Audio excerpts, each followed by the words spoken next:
I used to think the hardest part of criticism was receiving it. The sting of being told I'd done something wrong, or the shame, the overthinking that would sometimes spiral for days even. But then I realized something more. Someone once asked me for feedback on a presentation she gave, and I had noticed that her message wasn't quite landing. It was a bit scattered, and the flow kind of felt like hard to follow. But instead of saying that clearly, I tiptoed around it. I said things like, "You have such good energy when you present," or "It's clear you care about the topic." And I thought I was being kind, and maybe I was. But the next time she presented, nothing had changed, and she seemed confused. She still didn't understand why people weren't getting it, why people weren't engaging. And that's when I realized that I hadn't actually helped her. I'd softened my message so much that she didn't even know what wasn't working. So the reality of this situation is that I thought I was protecting her, but what I was really doing was protecting myself. I was afraid that she'd feel hurt or take it the wrong way, or that it would ruin our connection. And what actually happened is that it kept me disconnected.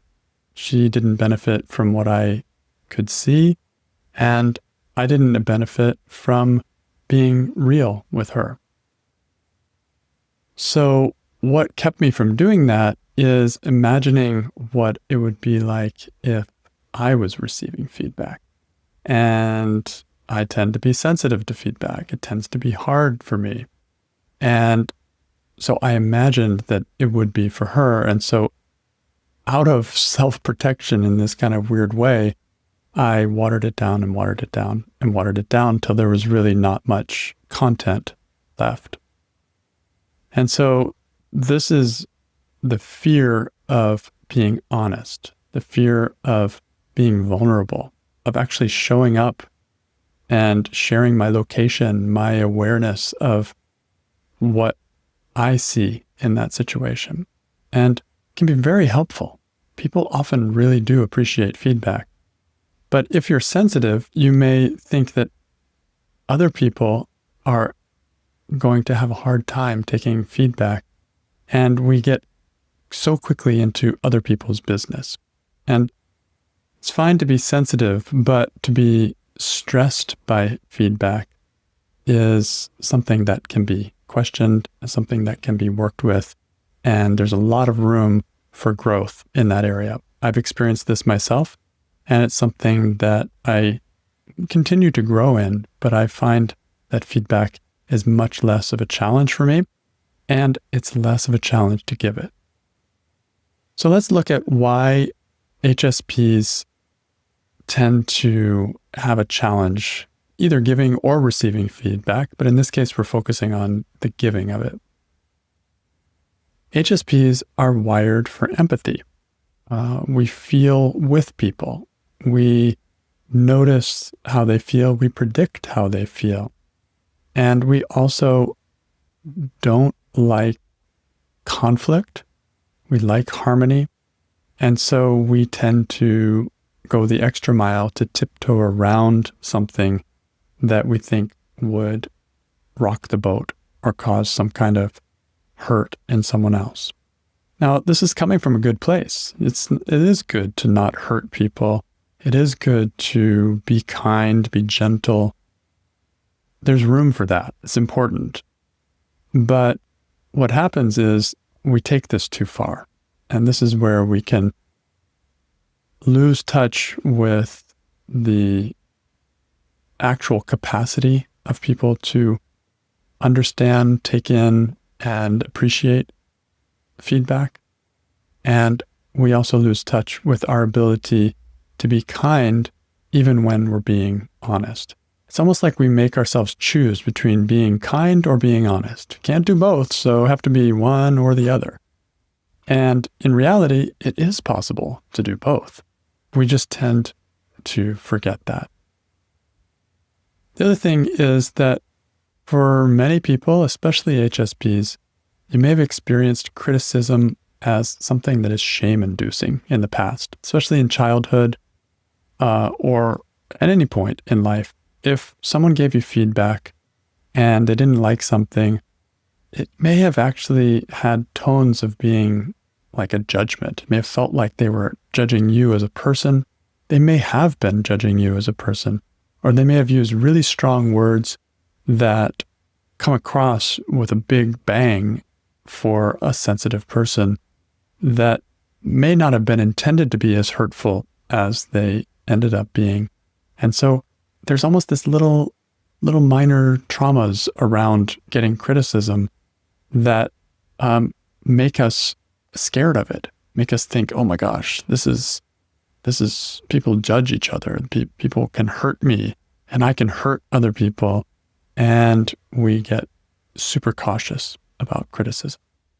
So when we give criticism, our brain can pull up these old emotional memories and then project them onto the other person. And then we are like, oh, put the brakes on. We better soften this. And the problem there is we soften it too much and we end up missing the opportunity to give something constructive criticism. So how can we move towards giving feedback with clarity and compassion? How do we do this in a real way that can be helpful to the other person, kind to them, leave us in a place of feeling peaceful, but at the same time, staying real? The first thing I like to do is to notice my resistance thoughts. What am I resisting here when I want to give feedback? What am I afraid of? What am I needing?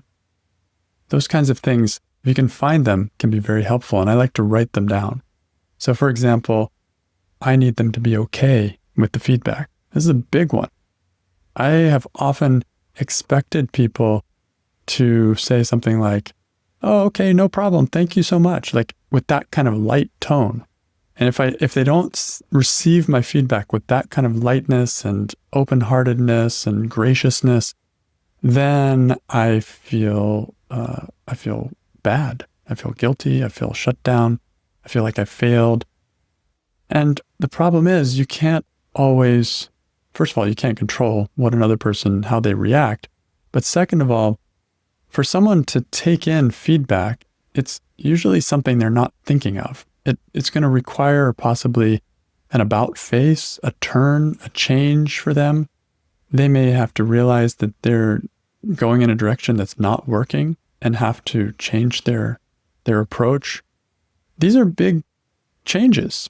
And so for me to expect someone to just say, oh, no problem, thank you, that's fine, really good, like that is unrealistic. When I think even of myself, if somebody gives me feedback, I'm going to really think about that. I may even feel a little bit of shame or a little bit of like, oh, I've failed. I may have to go through some emotions before I actually engage and take the feedback. So I'm mentioning this because it's a stressful thought, right? I need somebody to be okay with the feedback I'm giving them. That limitation can end up preventing me from actually giving the feedback. Similarly, things like I need them to like me. I need them to see that I'm being vulnerable. I need them to honor my courage. See, I'm really making it all about me. I want them to like me. I want them to still be connected. I want them to be happy. I want everything to still be smooth and comfortable. But feedback is going into a vulnerable place. It's bringing up something that may be challenging to look at, challenging to think about. And if I'm open-minded and if I'm not too attached to needing them to be a certain way, it can actually be a very intimate experience. So noticing what your resistance thoughts are and putting them down on paper is a huge first step. The next step, and it's very specific to each time you have a situation like this, is to question these thoughts. literally question, I need them to be okay with the feedback. And see if you can find another way of seeing it. My favorite way of questioning is the work of Byron Katie. It's a way to really thoroughly question something that you're attached to and find opposites that balance that. So once you've done a little work on the thoughts that are holding you back, then it's time to begin to engage with the other person. And what helps me is to use clean language, use facts, observations, share how it impacts me. And instead of using character judgments or assumptions or making it too general or that kind of thing. So, for example, if I say, you never listen, I'm making a kind of a judgment on the person's character, and I'm making it really broad and really, it's hard not to take that personal. But instead, you could say something like, when I was speaking, you were looking at your phone, and I felt like you didn't give me your full attention. So this is a little more focus on myself, my experience. I'm staying a little more in my business, but I'm also being really clear about what wasn't working for me. Sometimes you may also have to adjust the strength of your words to the person you're talking to. Different cultures, different people have different comfort levels with direct speech versus very like nice speech, or speaking around the subject, or being indirect. And some people, if you're indirect, can't hear you at all. Some people, if you're too direct, can't hear you at all. And so it's important just to be aware of who you're talking to. That may make a difference in terms of what words you actually choose. I mean, if you're speaking English and the other person understands Spanish, it's going to be very hard to communicate unless you learn a little bit of Spanish. One of my favorite ways of giving feedback to people is just the simple phrase that that didn't work for me, or that this worked for me, or this didn't work for me.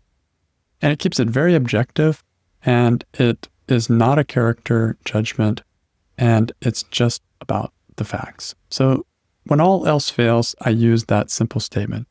Yeah, that really didn't work for me, or this would work for me. It's very much about my experience. And with my experience, I'm the one who knows it. And so I have the authority to share it. And then finally, stay with yourself. Don't go into their reaction, because if you start managing their feelings, then you're out of your business. That's not your job. And so what happens if you do that, you're going to be on very shaky ground. It's going to get stressful, and you can't stay grounded in your own clarity and your own kindness. Just trust their ability to handle the truth and give them your honest experience and let them process.